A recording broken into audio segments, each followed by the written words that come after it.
You know what nobody talks about when they talk about financial success? The quiet part. The part that doesn't make headlines, doesn't trend on social media, and definitely doesn't get celebrated at dinner parties. Because the people who become truly financially unstoppable, the ones who reach a point where money stress essentially evaporates from their lives, they almost never look the way you'd expect. They're not posting their portfolio screenshots. They're not driving cars that announce their net worth to the neighborhood. And they're definitely not following the advice you see plastered across every personal finance Instagram account.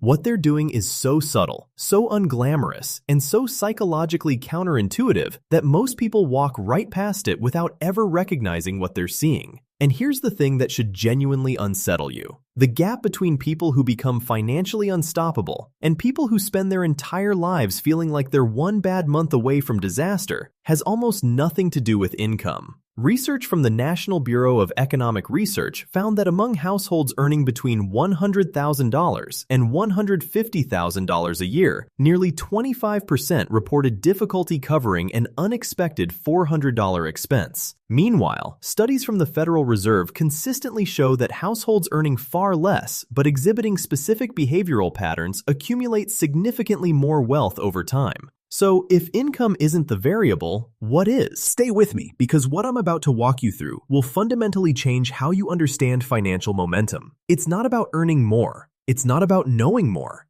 It's about a series of quiet psychological shifts that, once they click into place, make financial progress feel almost inevitable. And the best part? Most of these shifts cost you absolutely nothing. They just require you to stop doing what your brain has been trained to do since childhood. Let's start with the one that changes everything else. Shift 1. They stopped optimizing for income and started optimizing for margin. Here's where most people get trapped. They believe the path to financial freedom runs through a bigger paycheck. Get the raise, land the promotion, start the side hustle. And technically, more money helps. Nobody's arguing that. But behavioral economists at Princeton discovered something fascinating. As income increases, spending increases at nearly the same rate for the vast majority of people, not because they're irresponsible, because of a deeply embedded psychological mechanism called lifestyle calibration. Your brain constantly adjusts your spending baseline to match your perceived social position. When you earn more, your brain recategorizes former luxuries as necessities. The nicer apartment isn't a splurge anymore. It's appropriate for someone at your level. The better car, the upgraded wardrobe, the restaurant dinners, they all get reclassified from want to need without you ever consciously approving the change. People who become financially unstoppable recognize this mechanism and override it, not through willpower, but through a simple reframe. They stop asking, "How can I earn more?" and start asking, "How wide is the gap between what comes in and what goes out?" Because that gap, the margin, is the only number that actually builds wealth. A household earning $80,000 with a $20,000 margin will outpace a household earning $200,000 with a $5,000 margin every single time. And it won't even be close.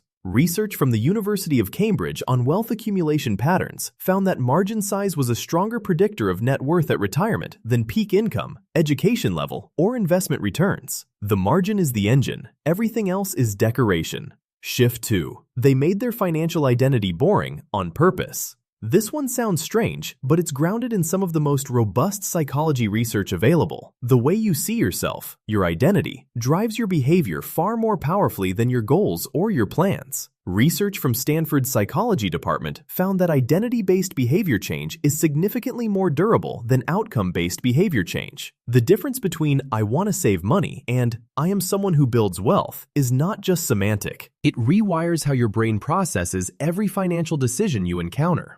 People who become financially unstoppable quietly adopt what you might call a boring financial identity. They see themselves as someone who doesn't carry consumer debt, someone who automates their investments, someone who drives a paid-off car, someone who doesn't need the new thing to feel complete. And here's the critical psychological mechanism. Once that identity locks in, decisions that used to require willpower become effortless. You don't have to resist the impulse purchase because it simply doesn't align with who you are. It would feel wrong, like wearing someone else's clothes. A 2021 study published in the Journal of Personality and Social Psychology found that people with strong financial identities, those who describe themselves as savers or builders, spent an average of 23% less than income-matched peers who describe themselves in other terms. Same money coming in, radically different money going out. And the participants with saver identities didn't report feeling deprived. They reported feeling aligned. Their spending matched their self-concept, and that alignment produced satisfaction, not sacrifice. Shift 3. They learned to tolerate being behind. This is the shift nobody wants to hear about because it's genuinely uncomfortable. People who become financially unstoppable develop an unusual tolerance for feeling like they're behind everyone else. And in the age of social media, that tolerance is practically a superpower. Research from the University of Pennsylvania on social comparison and financial behavior found that exposure to peers' consumption patterns on social media increased discretionary spending by an average of 18%. Not because people consciously decided to keep up, because their brains unconsciously recalibrated what normal looks like. When you see friends buying homes, taking luxury vacations, renovating kitchens, and upgrading cars, your brain's reference point shifts. Suddenly, your perfectly adequate life feels insufficient, and that feeling of insufficiency drives spending that has nothing to do with what you actually want, and everything to do with closing a perceived gap that social media manufactured. People who become financially unstoppable learn to sit with that discomfort. They feel the pull of comparison, and they let it pass without acting on it. Not because they don't care what others think, they're human, they care, but because they've trained themselves to distinguish between, I want this because it would genuinely improve my life, and I want this because someone else has it and I feel behind. That distinction is worth tens of thousands of dollars over a lifetime, maybe hundreds of thousands, and it's entirely invisible from the outside. Shift 4. They built what psychologists call an asymmetric knowledge advantage. Here's something that separates financially unstoppable people from everyone else, and it's not what you think. It's not that they know more about investing, or tax strategy, or real estate. It's that they know more about themselves. Research from the University of Chicago's Behavioral Economics program found that financial self-awareness, understanding your own spending triggers, emotional patterns around money, and cognitive biases was a stronger predictor of wealth accumulation than financial literacy. Read that again. Knowing yourself financially matters more than knowing finance. People who become financially unstoppable have mapped their own psychology. They know that they overspend when they're stressed. They know that they make impulsive decisions on Friday evenings. They know that they're susceptible to anchoring bias when they see a sale price. They know that their brain treats credit cards differently than cash. And because they know these things about themselves, they build environments and systems that account for their specific vulnerabilities. One person might freeze their credit cards in a block of ice, not because they lack discipline, but because they know their brain needs a physical barrier between impulse and action. Another might delete shopping apps from their phone, not out of weakness, but because they understand that reducing friction toward spending is exactly how those apps were designed to exploit them. This isn't about financial knowledge. It's about psychological self-knowledge deployed in financial contexts, and it's devastatingly effective. Shift 5. They embraced the plateau. Here's a truth about wealth building that almost nobody prepares you for. The middle is brutal. The beginning is exciting because everything is new. You set up your first budget, open your first investment account, watch your savings cross $1,000 for the first time, and it feels electric. Progress is visible and motivating. The later stages are exciting too. Compound interest kicks in. Your money starts making money that makes more money. The snowball effect becomes tangible. But the middle? The years where your net worth grows slowly, where market returns feel flat, where you're just grinding through contributions month after month without any visible acceleration? That's where most people quit. Research from the Journal of Economic Behavior and Organization found that the highest dropout rate for consistent investing occurs between years 3 and 7, the exact period where compound growth hasn't yet become obvious. But the novelty of saving has completely worn off. Psychologists call this the ambiguity phase, where the reward is too distant to motivate, and the effort feels disproportionate to the results. People who become financially unstoppable develop what researchers call plateau tolerance. They expect the flat middle. They plan for it psychologically, and they keep showing up anyway, not because they're more motivated, but because they've disconnected their behavior from their feelings about that behavior. They invest when it feels pointless. They budget when it feels tedious. They maintain their margin when every part of their brain is screaming that it's not working. And then one day, usually around year 8 or 10, the curve bends upward and everything accelerates. But you only get that acceleration if you survive the plateau. And most people don't.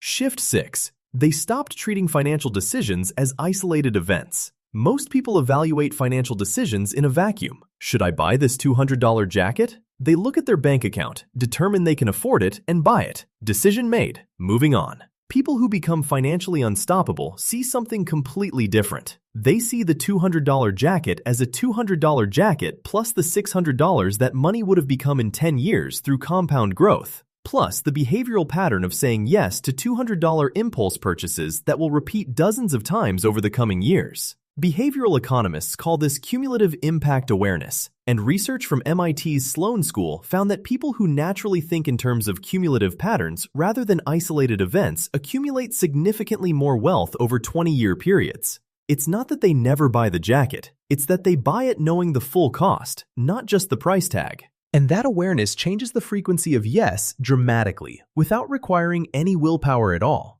Because you're not resisting a $200 purchase, you're choosing not to give up $600 of future wealth. Those are psychologically very different decisions, and your brain treats them differently. Shift 7. They automated their generosity. This one surprises people, but the research is remarkably consistent. People who become financially unstoppable tend to be systematically generous, not impulsively generous, but strategically and automatically generous. A longitudinal study from the University of Notre Dame's Science of Generosity Initiative found that people who gave consistently, even modest amounts, to causes they cared about reported higher financial satisfaction and accumulated more wealth than income-matched peers who didn't give at all. The psychology here is layered. First, systematic giving reinforces the identity of abundance. Your brain interprets the act of giving as evidence that you have enough. And when your brain believes you have enough, it stops engaging in the scarcity-driven spending patterns that drain wealth, the panic purchases, the hoarding behavior, the inability to delay gratification because what if this is my only chance? Second, automating generosity removes the guilt and decision fatigue around giving. You're not agonizing over whether to donate every time someone asks. The giving is handled. It's part of the system. And that psychological closure frees up mental energy for other financial decisions. Third, and this is the part that sounds almost mystical, but is actually just psychology, generosity creates what researchers call positive financial momentum. When you give intentionally, you feel more in control of your money. And that sense of control is one of the strongest predictors of smart financial behavior across every study I've ever read. Shift 8. They built their environment before they needed it. Here's the shift that separates the quietly unstoppable from the perpetually struggling, and it has nothing to do with money directly. It's about environment design. Research from Duke University on habit formation found that environmental cues drive behavior far more powerfully than motivation or intention. The people in your life, the media you consume, the physical spaces you inhabit, the apps on your phone, all of these are constantly shaping your financial behavior without your conscious awareness. People who become financially unstoppable deliberately curate their environment. They unfollow accounts that trigger comparison spending. They spend time with people whose financial values align with their own. They remove apps that make impulsive spending frictionless. They create physical spaces that don't require constant consumption to feel complete. A 2019 study from the Journal of Consumer Research found that people who reported having fewer materialistic peers saved an average of 14% more of their income than those surrounded by high-consumption social circles. Same income, same financial knowledge, completely different outcomes based on environment. This isn't about cutting people out of your life. It's about recognizing that your environment is either working for you or against you financially. And if you haven't deliberately designed it, it's almost certainly working against you because the default environment in modern consumer culture is optimized to extract money from you, not help you keep it. Shift 9. They redefined what enough looks like. This might be the most powerful shift of all, and it's entirely internal. People who become financially unstoppable arrive at a clear personal definition of enough. Not society's definition, not their parents' definition, not Instagram's definition, theirs. Research from the University of British Columbia on financial well-being found that people with a clearly defined enough threshold reported dramatically higher life satisfaction at every income level than those without one. The researchers called it the satisfaction anchor, a fixed psychological reference point that prevents the endless escalation of desire. Without an enough threshold, your brain defaults to more income, more stuff, more experiences, more everything, and more never satisfies because there's always more. It's a psychological treadmill with no finish line. But when you define what enough looks like for you, something remarkable happens. You stop chasing and start building. Your financial decisions shift from reactive to intentional. You're not trying to fill a bottomless hole. You're constructing something specific, something that has a shape, a boundary, a point of completion. And here's what's counterintuitive. Having a ceiling doesn't limit you, it liberates you. Because once you know what enough looks like, every dollar beyond that threshold becomes pure optionality, freedom money, choice money, money that exists not because you need it, but because it gives you the ability to say no to things that don't serve you and yes to things that do. Shift 10. They played the long game so quietly that nobody noticed until it was over. And this is the final shift, the one that ties everything together. People who become financially unstoppable understand something that most people never grasp. The game is won in private, in silence, over decades, not in a single brilliant move, not in a viral moment, not in a lucky break. Research spanning 40 years from the Brookings Institution on wealth building found that the median time to reach financial independence for households that actually achieved it was 22 years. Not 2, not 5. 22 years of consistent, boring, invisible habits compounding in the background while they lived ordinary lives. They didn't announce their net worth milestones. They didn't post about their investment returns. They didn't lecture their friends about financial discipline. They just quietly kept going. Automating their savings, maintaining their margin, tolerating the plateau, ignoring the noise, building their environment, staying aligned with their identity. And then one day, the math tipped. The compound curve bent upward. The passive income exceeded the expenses. The freedom arrived not with a bang, but with a whisper. And that's the part that gets lost in every